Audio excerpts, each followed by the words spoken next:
Ali Dignako, je suis président du Parti des sociaux-démocrates ivoiriens, PSDI en abrégé. Je suis également conseiller municipal. La semaine dernière, j'ai fait une vidéo où j'ai expliqué pourquoi notre pays n'était pas du tout sur la bonne voie pour aller vers le développement. Et cette semaine, je voudrais qu'on s'attarde sur un sujet qui, pour moi, est un sujet hyper important pour nos concitoyens, c'est le niveau de vie de la Côte d'Ivoire et le pouvoir d'achat. Mais avant d'aborder ce sujet ou ces deux sujets, parce qu'il s'agit de sujets en fait qui sont interconnectés, avant donc d'aborder ces deux sujets, je voudrais clarifier quelque chose. Vous avez un certain nombre de personnes qui sont de l'autre côté de la barrière, donc qui sont partisans donc, du parti au pouvoir, qui se plaignent souvent du fait que les partis d'opposition ne font que mettre le doigt là où ça ne va pas et ne font jamais de satisfecit au pouvoir en place parce qu'ils considèrent donc que tout n'est pas aussi mauvais que ça, il y a des choses qui vont bien. Pourquoi les partis d'opposition sont toujours en train de taper sur le pouvoir et non en train de dire au moins aujourd'hui vous avez fait telle chose, elle est bien, etc. etc. Je voudrais clarifier les choses. Il n'appartient pas à l'opposition justement de venir donner des satisfecit à un pouvoir en place. C'est clair, c'est simple, il faut le comprendre comme ça. J'explique ça tout simplement par le fait que lorsqu'on est au pouvoir, si on est bienvenu au pouvoir, logiquement, on a au moins 50% de la population plus 1 qui adhère à notre façon de voir, adhère à notre vision, à notre façon de gouverner. Et donc, ce qui veut dire qu'au moins la moitié de la population nous applaudit déjà et est d'accord avec ce que nous faisons. Alors, dans ces conditions, y a-t-il besoin que l'autre partie de la population qui théoriquement est considérée comme minoritaire puisse, en tout cas, vienne encore, disons, applaudir le pouvoir en place? Non, il s'agit pour l'opposition de mettre le doigt là où ça ne va pas, de faire des propositions pour permettre à un pouvoir en place de s'améliorer et donc pour améliorer les conditions de vie de nos concitoyens. Ceci étant dit, attaquons le sujet du jour qui est justement le pouvoir d'achat et le niveau de vie de nos concitoyens. En début de mois, il est paru dans Jeune Afrique et dans financialafrica.com une publication qui concerne le niveau de vie et le pouvoir d'achat dans les pays africains. Et il est clairement ressorti que la Côte d'Ivoire est premier pays en termes donc, de pauvreté du pouvoir d'achat. Donc en Côte d'Ivoire, en Afrique, la Côte d'Ivoire, pardon, est le pays où le pouvoir d'achat est le plus faible et le pays où le niveau de vie est le plus élevé. Mais d'ailleurs, avions-nous besoin d'attendre des publications quelconques, nous qui vivons en Côte d'Ivoire, pour comprendre que dans ce pays, le niveau de vie est superficiellement augmenté et que le pouvoir d'achat de nos concitoyens est trop faible? Non. Je vais aborder 3 points qui, pour moi, expliquent ces 3 points, expliquent donc cette situation catastrophique donc, pour nos concitoyens. Il s'agit de la corruption, il s'agit également du niveau trop bas des salaires et puis il s'agit également de ce qu'on va appeler le chômage. En ce qui concerne la corruption, qu'est-ce qu'il faut dire? Vous savez, je vais vous donner un exemple très simple pour que vous puissiez comprendre pourquoi est-ce que en ce qui concerne la corruption, on est dans un cercle vicieux et il est difficile d'en sortir tant que les gouvernants ne prennent pas des décisions fermes pour pouvoir sortir de cette situation. Lorsque vous avez un terrain qui coûte 100 millions de francs CFA, un terrain nu qui coûte 100 millions de francs CFA, et que des individus vont s'offrir ce terrain, que vous constatez que ces individus sont de simples fonctionnaires d'État, et que personne dans le pays ne se pose la question de savoir où ils ont eu cet argent, et bien évidemment, vous pouvez comprendre que cela ne contribue qu'à entretenir la corruption. Non seulement ça entretient la corruption, mais ça entretient également un niveau de vie trop élevé. Parce que du coup, ça crée une situation où les voisins qui constatent que dans leur secteur, un terrain peut être vendu à 100 millions, mais ils continuent à vendre leur terrain à 100 millions ou alors un peu plus, puisqu'en général, les gens courent pour aller acheter ces terrains. Donc, c'est la loi du marché, bien évidemment. S'il y a des acheteurs, évidemment, il va falloir, les vendeurs vont continuer à vendre au prix auquel ils vendent.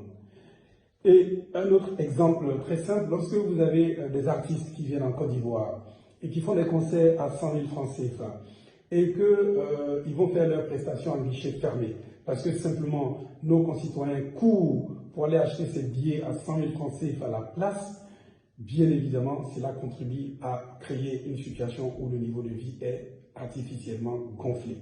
J'ai dit artificiellement, pourquoi? Parce que ces personnes qui arrivent à s'offrir des terrains de 100 millions, ces personnes qui arrivent à s'offrir des spectacles à 100 000 francs CFA la place, ces personnes sont des personnes qui, malheureusement, pour la grande majorité, trempent dans des activités qui sont des activités illicites. Donc, il est très important, si l'on a envie de réduire le niveau de vie de nos populations, c'est-à-dire de le ramener à un niveau réel, il est très important donc que le gouvernement puisse mettre l'accent sur la lutte contre la corruption.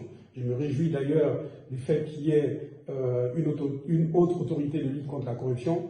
Nous attendons de voir les résultats qu'on va obtenir avec cette haute autorité de lutte contre la corruption. Il ne s'agit pas, bien entendu, de pointer du doigt des gens qui ont, dans leur gestion, fait des malversations. Il faut qu'on nous explique qu'est-ce que ces gens deviennent, qu'est-ce qu'on a mis en place pour que ces gens puissent rembourser ce qu'ils ont volé à notre État, ce qu'ils ont volé à toute la Côte d'Ivoire, ce qu'ils ont volé à tous les Ivoiriens. Donc, il s'agissait donc de la corruption.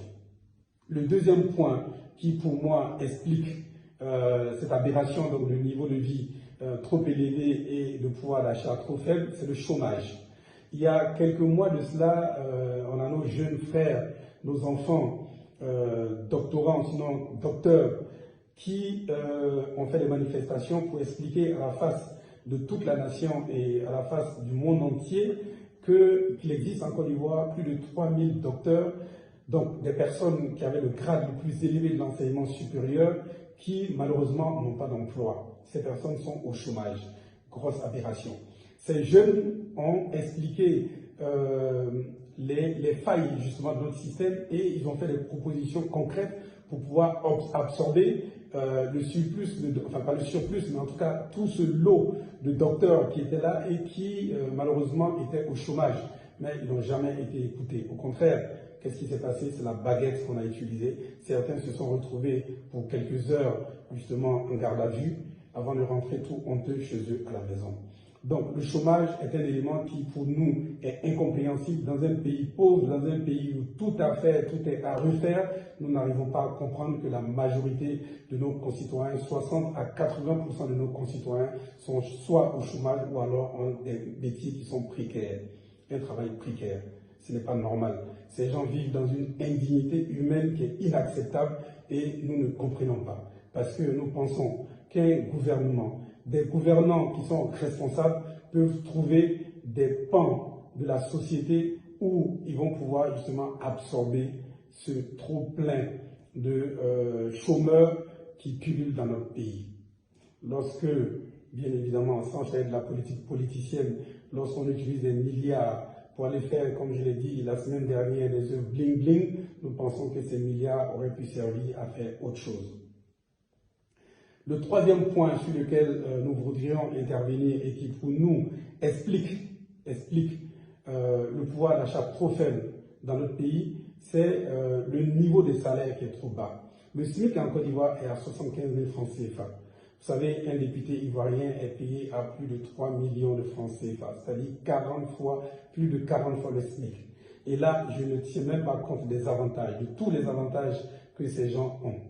Alors qu'un député, comme on le sait dans notre pays, peut-être théoriquement, ils ont des obligations pour aller à l'hémicycle, pour aller voter les lois, mais nous savons très bien que ces députés ne font que glander et que très peu d'entre eux vont effectivement à l'Assemblée nationale pour faire ce qu'ils ont à faire, pour faire ce pourquoi ils ont été élus. Et c'est ces personnes qui ont fixé le SMIC en Côte d'Ivoire à 75 000 francs CFA, alors qu'eux sont payés 40 fois le SMIC, c'est-à-dire 3 millions de francs CFA. C'est simple, on n'a même pas besoin de faire des discours. Avec ce seul exemple, vous comprenez que si les députés eux-mêmes estiment qu'ils doivent avoir 3 millions de francs CFA, ça veut dire qu'ils savent très bien qu'avec 75 000 francs CFA, on ne peut pas vivre en Côte d'Ivoire. On le sait tous, lorsqu'on va pour louer une maison, en général, on dit qu'il faut avoir à minima 3 fois, comme salaire, 3 fois le loyer. Alors, lorsqu'on fait 75 000 francs divisé par 3, ça nous fait 25 000 francs CFA. Quel loyer en Côte d'Ivoire coûte 25 000 francs CFA? Notre proposition, elle est toute simple. Nous pensons qu'en Côte d'Ivoire, il faut que les gouvernants et tous les acteurs sociaux et le patronat ivoirien en ce qui concerne le privé, tous les syndicats et donc toutes les couches de la société ivoirienne puissent se retrouver autour d'une table, faire ce que nous on appelle les assises des salaires, et pouvoir identifier avec précision le niveau de salaire qu'il faut à un Ivoirien pour pouvoir vivre décemment dans notre pays.